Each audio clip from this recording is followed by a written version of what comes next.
ایک چیز یہ کلیئرلی جاننا ہے، کیا جو اللہ تعالیٰ ہیں وہ ساکار ہیں؟ ساکار مینس جیسے آخرت میں ہم ان کا باڈی دیکھیں گے؟ اللہ سبحانہ و تعالی فارم لیس ہے، اس کی کوئی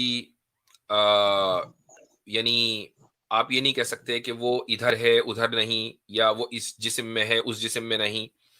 اور اس کی وجہ یہ ہے کہ قرآن نے یہ کہہ دیا کہ لیسا کمثلہ شیء، کہ اس جیسی کوئی چیز نہیں ہے. اب دنیا میں آپ جو بھی چیز اٹھا لیں اس کا کوئی نہ کوئی فارم اور اس کا کوئی نہ کوئی اس کی صورت ہے، شیپ ہے. تو جب اللہ کے جیسا کوئی نہیں تو پھر وہ فارم لیس اور شیپ لیس ہوگا اور ہے.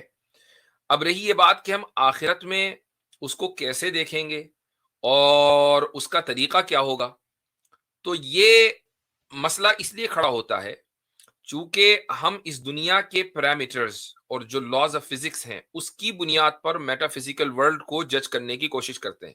مثلا اس دنیا میں کسی چیز کو دیکھنے کے لیے کئی ساری چیزوں کا، کئی ساری شرطوں کا ہونا ضروری ہے. ان میں سے پہلی شرط یہ ہے کہ جو دیکھنے والا ہے اور جو چیز دیکھی جا رہی ہے وہ دونوں جسم ہو اور اس کا کوئی نہ کوئی شیپ اینڈ فارم ہو. دوسری شرط یہ ہے کہ جس چیز کو دیکھا جا رہا ہو وہ روشنی میں ہو. اگر وہ اندھیرے میں ہوگی تو چاہے اچھی خاصی بڑی کیوں نہ ہو لیکن اس کو آپ دیکھ نہیں سکتے. تیسری شرط یہ ہے کہ وہ ایک خاص ڈسٹینس پر ہو، یعنی اگر وہ اتنی دور ہے کہ مثلا 10-15 میل دور رکھی ہوئی ہے، پڑی ہوئی ہے، آپ اس کو نہیں دیکھ سکتے، یا وہ آپ کی آنکھ سے اتنی قریب ہے تو بھی آپ نہیں دیکھ سکتے، مثلا آپ اپنی پلکوں کو نہیں دیکھ پاتے یا آنکھ کے اندر اگر کچھ گر جائے تو آپ اس کو نہیں دیکھ پاتے چونکہ وہ ڈسٹینس جو مینٹین کرنا چاہیے وہ مینٹین نہیں ہو رہا ہے.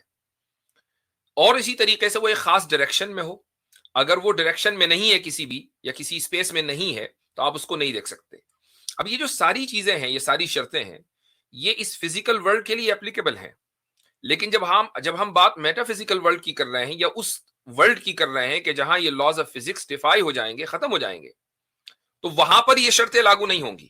اور اگر کوئی یہ کہے کہ نہیں چونکہ یہ شرطیں وہاں نہیں پائی جائیں گی، خدا چونکہ فارم لیس اور شیپ لیس ہے لہٰذا وہ نظر کیسے آئے گا، تو اسی کو ہم بولتے ہیں فالس ایکویولنس فیلسی. اسی کو عربی میں بولا جاتا ہے قیاس الغائب علی الشاہد، یعنی انسین کو ایسا سمجھ لینا جیسا کہ وہ آبزرویبل ہو، اور یہ ایک فیلسی ہے. جی بھائی.